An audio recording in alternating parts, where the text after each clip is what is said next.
Assalamualaikum warahmatullahi wabarakatuh dan salam satu Malaysia. Anda bersama dengan saya pada hari ini, Nuri Nazura binti Rahim, dalam dokumentari yang bertajuk Cabaran Ketamadunan. Dalam dokumentari pada kali ini, kami akan mengupas 3 skop penting yang bernaung di dalam tajuk Cabaran Ketamadunan, iaitu yang pertama ialah dunia berbilang tamadun. Seperti nama tajuknya, kita semua sudah tahu bahawa terlampau banyak tamadun yang wujud di dalam muka bumi ini daripada zaman dulu. Kami akan mengupas lebih dalam berkenaan tajuk itu. Yang kedua ialah cabaran globalisasi dalam ketamadunan. Dan skop yang ketiga adalah pertembungan tamadun mengikut Huntington. Kita akan kupas lebih lanjut berkenaan isu-isu itu. Sebelum kita kupas tajuk-tajuk ini lebih dalam, saya akan menerangkan secara ringkasnya apa yang dimaksudkan dengan tamadun. Tamadun atau nama lainnya peradaban dapat dimaksudkan dengan kehidupan masyarakat yang bertambah maju dan mempunyai kemajuan dari segi lahiriah dan ruhaniah, iaitu fizikal dan moral.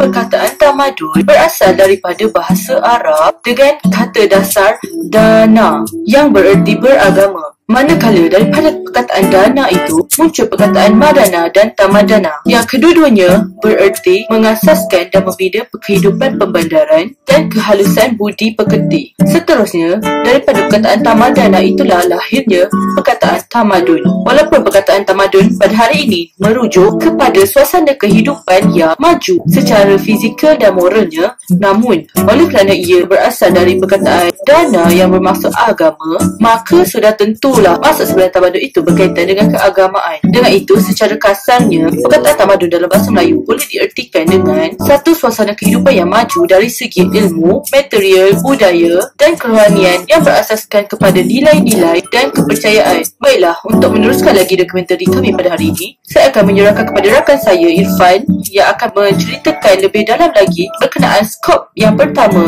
di dalam cabaran tamadun, iaitu dunia yang berbilang tamadun. Silakan Irfan. Assalamualaikum warahmatullahi wabarakatuh semua. Selamat datang kepada program kita hari ini. Mari kita memula dengan bacaan Al-Fatihah. A'udzubillahi minasyaitonirrajim. Bismillahirrahmanirrahim. Alhamdulillahirabbil alamin. Arrahmanirrahim. Maliki yaumiddin. Iyyaka na'budu wa iyyaka nasta'in. Ihdinas siratal mustaqim. Siratal ladzina an'amta 'alaihim. Ghairil maghdubi 'alaihim waladdallin. Mari kita bermula dengan introduksi. Nama saya Muhammad Irfan bin Nazmi. Saya harap kamu semua sihat walaupun cuaca sekarang sangat tidak menentukan. Saya bermula program kita ini dengan satu persoalan untuk anda semua. Apakah yang telah wujud sejak kelahiran tamadun? Adakah anda boleh jawab? Jika tidak, saya akan bagi. Jawapannya adalah hubungan antara satu sama lain. Itulah yang telah wujud sejak kelahiran tamadun. Dengan itu, kita boleh dilihat bahawa dunia kita ini betul berbilang tamadun. Banyak tamadun telah ditumbuhkan sejak manusia belajar untuk berhidup saja berkumpulan, seperti tamadun Yunani dan Romawi, tamadun Timur atau lebih dikenali sebagai tamadun Asia, dan terakhir sekali tamadun Barat. Tamadun Asia bersifat harmoni dan mementingkan nilai toleransi dan persefahaman, manakala tamadun Barat bersifat dominasi. Kita tidak boleh bercakap pasal perkara ini tanpa mengatakan beberapa cabaran peradaban adab abad ke-21. Antara cabaran-cabarannya adalah hegemoni Barat. Anda akan tanya, apa itu hegemoni Barat? Mari kita memperkenalkan apa itu hegemoni. Perkataan hegemoni datang daripada bahasa Yunani, iaitu hegemonia yang bermaksud pemimpin.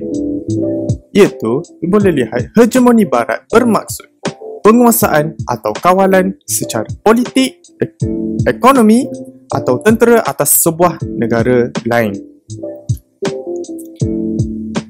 Hegemoni Barat bermula berkembang selepas kejatuhan Empire Turki Uthmaniyah pada tahun 1924 Masihi. Mereka melakukan ini melalui penjajahan, penguasaan ekonomi, media massa dan globalisasi. Mereka menguasai perdagangan antarabangsa. Mereka juga menguasai sistem kewangan antarabangsa, contohnya melalui IMF, dan Bank Dunia dan World Trade Center. Bidang teknologi dan komunikasi pula dan maklumat semua dikuasai oleh Barat. Mereka menggunakan ini untuk menyebarkan berita untuk memperluaskan dominasi mereka. Media-media yang mereka menggunakan seperti CNN, BBC dan Bloomberg. Persatuan Bangsa-Bangsa Bersatu atau yang lebih dikenali sebagai United Nations, kalau jika kamu tahu, dikuasai oleh kuasa Barat seperti Amerika, Rusia, UK, Perancis dan China.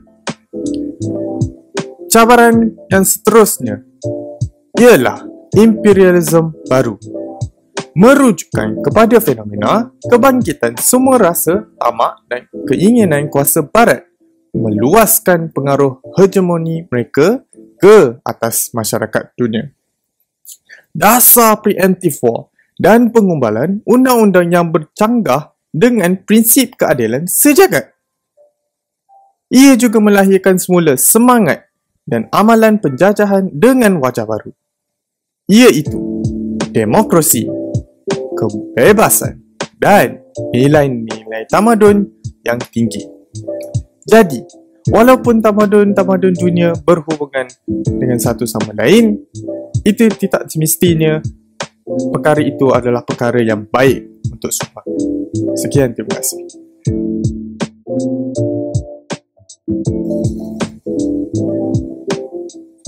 Assalamualaikum Encik Irfan. Saya hendak bertanya, pada pendapat anda, selain Amerika Syarikat, adakah negara-negara di Asia setanding dengan Amerika? Terima kasih untuk soalan itu. Padalah pendapat saya, ada yang boleh bertanding. Kita boleh lihat bahawa negara seperti Korea Selatan dan Jepun dengan teknologi tahap canggih yang tinggi boleh bersanding dengan Amerika Syarikat. Soalan seterusnya, apakah ciri-ciri yang perlu ada dalam sesebuah masyarakat untuk memajukan negara? Pada pendapat saya lah, sesebuah negara perlu ada bersifat keikhlasan, integrasi dan bersifat berani mencuba perkara-perkara yang baru. Supaya itulah boleh meningkatkan prestasi sebuah negara. Okey, cabaran globalisasi. Pembangunan dan perkembangan tamadun dunia menjadikan manusia saling bergantung antara satu sama lain. Kemajuan teknologi yang dimiliki juga membuatkan manusia menyebarluaskan kepakaran dan pengetahuan yang ada. Malaysia turut mengambil peluang berkongsi dan mempelajari teknologi baru dengan membuat perancangan dan penelitian terhadap sesuatu perkara. Kepesatan budaya, saintifik dan teknologi ini menghasilkan gelombang globalisasi antara satu sama lain. Ianya amat penting dan membawa implikasi yang pelbagai kepada manusia, khususnya umat Islam dalam bidang politik, ekonomi, sosial budaya dan pendidikan.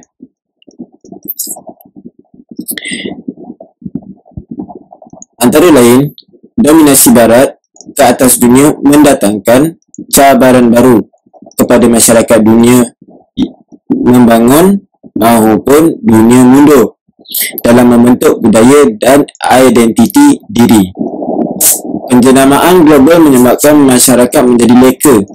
Pengaruh tersebut atas satu tiket penjenamaan global ataupun atas nama menyebabkan masyarakat menjadi leka dan hanyut dengan propaganda yang sengaja dicetuskan, namun adalah tidak wajar jika kita melarikan diri daripada fenomena ini kerana ia melanda ke seluruh dunia. Seharusnya cabaran yang mendatang kita atasi sebaik mungkin agar tidak kehilangan jati diri kepada kuasa-kuasa besar yang berhasrat menjadikan sebagai neo-kolonisme. Istilah globalisasi seringkali dikaitkan dengan aspek ekonomi. Walau bagaimanapun, kewujudan globalisasi turut dilihat dalam aspek politik, sains dan teknologi serta antara lain adalah globalisasi adalah suatu siri aktiviti yang berperingkat iaitu memecahkan sempadan geografi dan menukarkan dunia ini kepada satu unit global manakala prosesnya berlaku berterusan dan keadaannya tidak statik. Globalisasi adalah satu proses pengaliran global yang menggabungkan pelbagai aspek. Globalisasi juga dalam Islam menumpukan kepada 4 bidang utama iaitu ilmu, ekonomi, agama dan sains. Globalisasi menggabungkan semua negara menjadi satu entiti serta menekankan aliran bebas modal dan perdagangan bagi barangan dan perkhidmatan. Ianya turut menegaskan bahawa globalisasi berkait rapat dengan proses pembaratan yang menenggelamkan etika dan nilai, penindasan terhadap negara miskin dan sedang membangun monopoli media barat serta berterusan ke atas dunia ketiga, dasar teknologi maklumat dan komunikasi ICT yang sering mengancam ideologi dan akidah agama. Globalisasi sebagai penjana elemen negatif dalam kehidupan serta memberi tekanan yang lebih hebat terhadap negara miskin. Antara lain dalam cabaran globalisasi adalah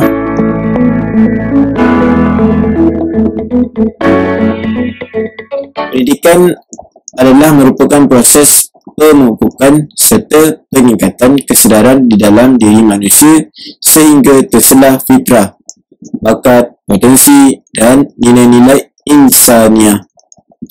Nilai-nilai yang baik akan menjadi petunjuk bagi segala tingkah laku manusia.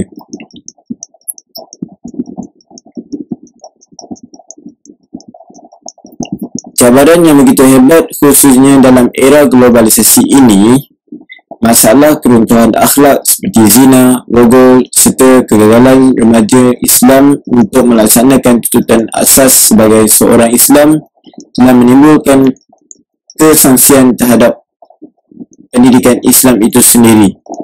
Era globalisasi ini merisaukan sesetengah pihak tentang kemerosotan nilai akhlak dan moral manusia serta sistem agama baik dalam cara hidup maupun kebudayaan yang diamalkan oleh masyarakat hari ini.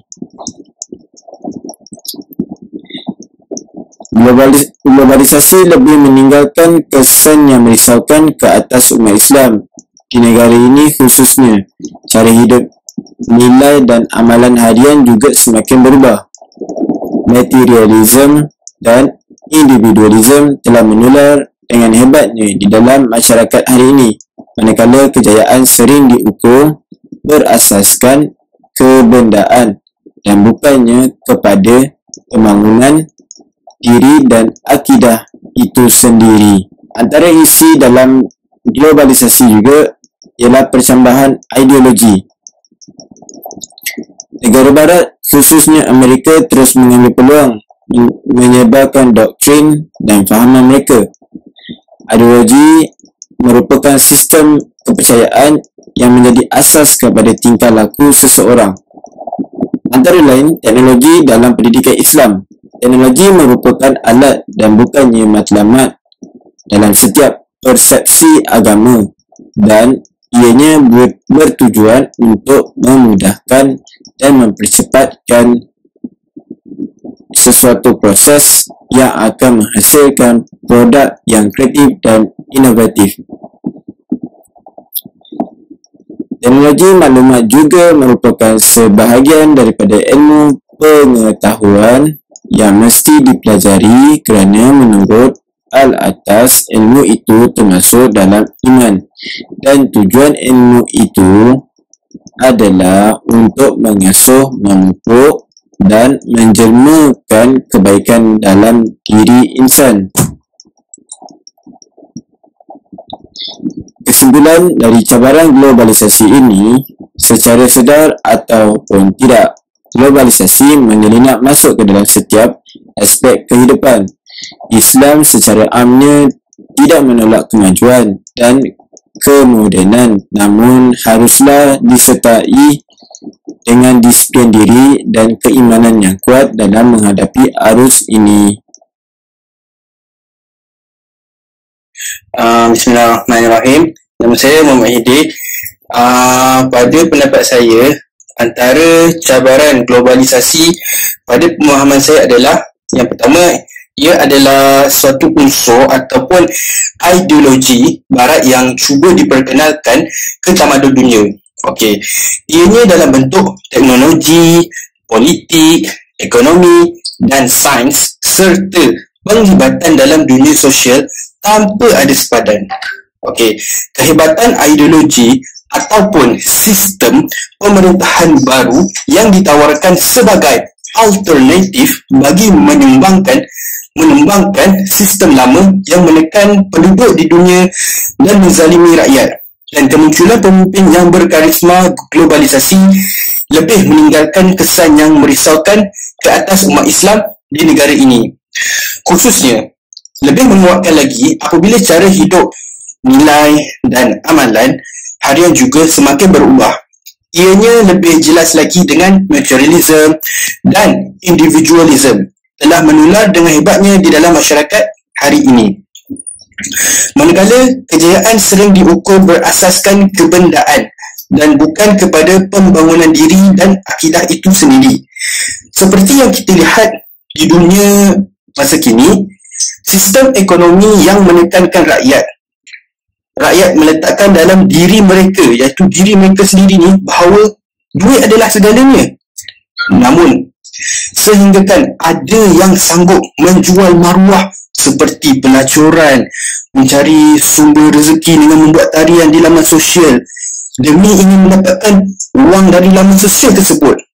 Ya Allah, seperti contoh Bigo, Live, TikTok, laman web Lucha dan lain-lain lagi yang boleh memaparkan diri mereka di halayak ramai dalam bentuk social media demi ingin mendapatkan viewer yang ramai.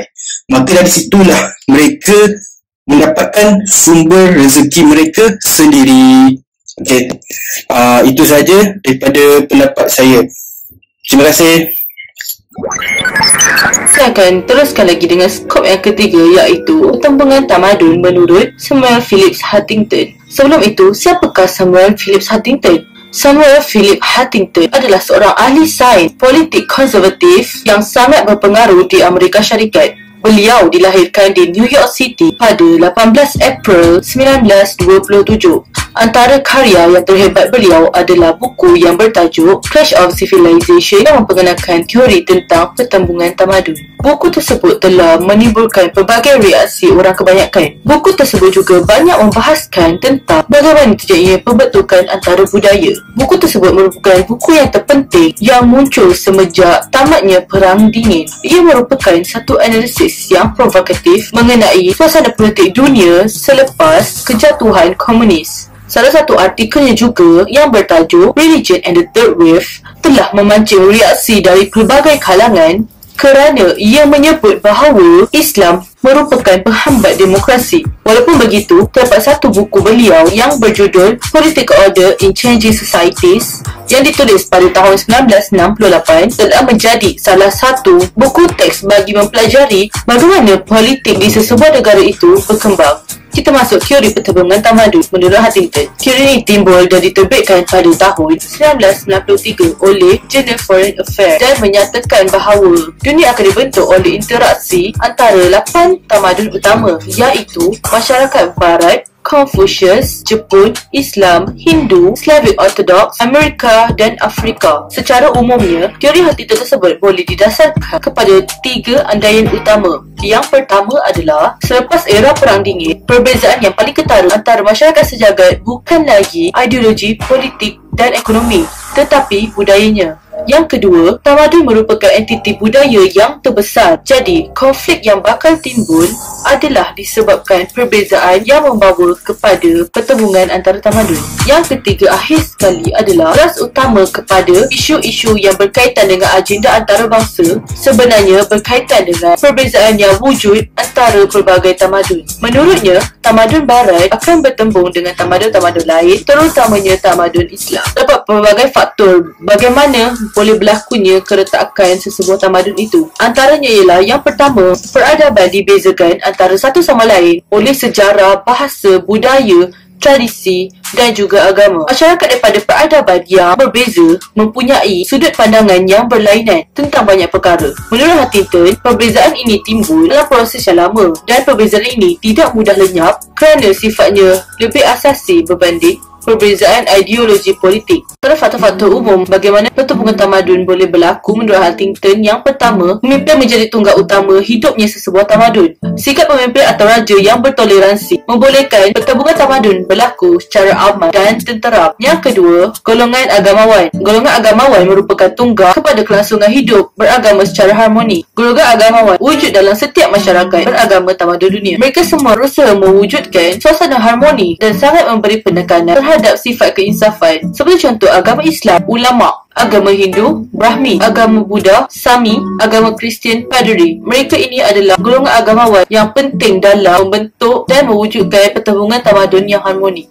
Yang ketiga ialah geografi. Keadaan muka bumi di sesebuah tempat telah membuatkan berlakunya pertembungan tamadun. Seperti contoh, Pelabuhan Melaka pada zaman dulu. Disebabkan kedudukan Pelabuhan Melaka yang strategik dan terlindung daripada angin monsun menjadikannya tempat persinggahan dan tumpuan utama pedagang-pedagang. Yang keempat adalah perkahwinan. Pertembungan tamadun akan berlaku apabila berlakunya perkahwinan antara pasangan yang berlainan etnik dan automatik akan berlakunya asimilasi, iaitu penyatuan kebudayaan. Seperti contoh, sejarah dan salah silah masyarakat di rantau alam Melayu berdekatan telah menjalinkan interaksi dengan pedagang Arab sehingga terdapat sebilangan pedagang telah berkahwin dengan gadis tempatan kerana telah bermukim di Pelabuhan Melayu. Yang kelima, perdagangan. Perkembangan perdagangan telah pesat berlaku sehingga membolehkan perdagangan dijalankan secara antarabangsa. Seperti contoh, penguasaan Islam terhadap Teluk Parsi, Laut Merah dan Timur Mediterranean telah membolehkan perdagangan jarak jauh menjadi satu alat utama pertembungan tamadun Islam dengan tamadun lain. Yang keenam, misi politik. Misi politik merujuk kepada hubungan diplomatik yang terjalin antara tamadun. Seperti contoh, hubungan tamadun Islam dengan tamadun Cina. Pertemuan tamadun yang wujud antara tamadun Islam dan tamadun Cina telah memperkenalkan kebudayaan serta membawa unsur-unsur tamadun Cina kepada tamadun Islam. Seperti contoh pembinaan masjid. Kita teruskan lagi dengan kesan-kesan pertembungan tamadun. Tidak lain daripada segi positif dan negatif. Antara kesan positif yang berlaku apabila berlakunya pertembungan tamadun, yang pertama, dapat memberi perlindungan, keamanan dan kemakmuran terhadap sesuatu peradaban jikalau mereka saling hormat menghormati antara budaya masing-masing. Yang kedua, seni mempertahankan diri dapat diperkembangkan dengan pelbagai teknik dan alatan. Yang ketiga, ilmu pengetahuan berkembang. Yang keempat, perdagangan dan ekonomi negara boleh dikembangkan. Yang kelima, berlakunya kemajuan dalam teknologi dan kebudayaan. Dan yang terakhir, falsafah dan agama akan lebih tersebar. Itu tadi adalah kesan positif apabila berlakunya pertembungan tamadun. Tidak lari juga ada kesan negatifnya.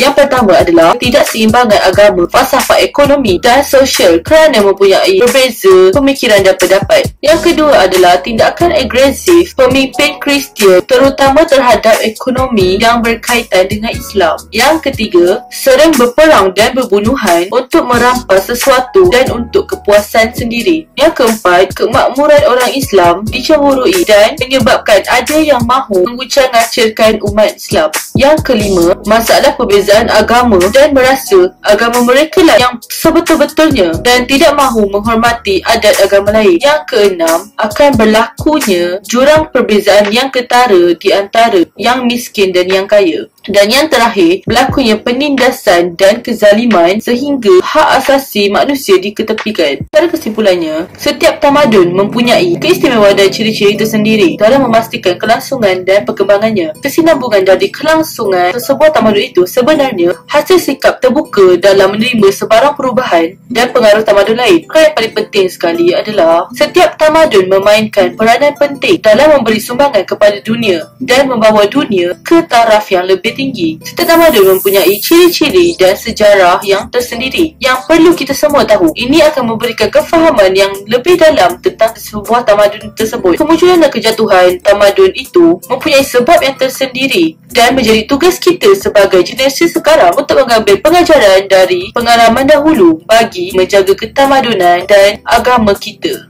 Terima kasih. Saya serahkan kepada Haziq. Kesimpulan dari hasil kajian kami tentang cabaran tamadun, manusia merupakan pembangun sesebuah tamadun sesuai dengan hakikat kejadiannya sebagai khalifah di muka bumi ini. Oleh itu, tamadun mempunyai ciri-ciri dan nilai-nilai sejagat sesuai dengan fitrah dan keperluan asas kehidupan manusia. Manusia sudah difitrahkan dengan hidup mempunyai pegangan dan kepercayaan. Oleh itu, kepercayaan antara kelompok manusia adalah berbeza. Perbezaan wujud pada sudut fahaman dan anutan serta cara melahirkan ketundukan dan kepatuhan, kesan dari latar belakang, persekitaran dan pengalaman hidup yang berbeza. Ianya dapat dijelaskan lagi di dalam cabaran tamadun ini yang berkait rapat antara hubungan manusia dan bumi adalah ideologi yang diperkenalkan oleh seseorang manusia ataupun tamadun barat yang membuatkan dunia kelihatan seperti mengecil, manakala manusia ibarat seperti tiada pegangan atau tiada apa-apa. Kerana kehidupan ini manusia dan bumi berkait rapat. Apa yang manusia lakukan, sedikit sebanyak ianya pasti akan menjejaskan bumi. Ditambahkan lagi dengan ideologi yang diperkenalkan oleh Barat pada masa kini, membuatkan manusia begitu yakin untuk membuat atau menerima ideologi tersebut. Sekian, terima kasih. Assalamualaikum.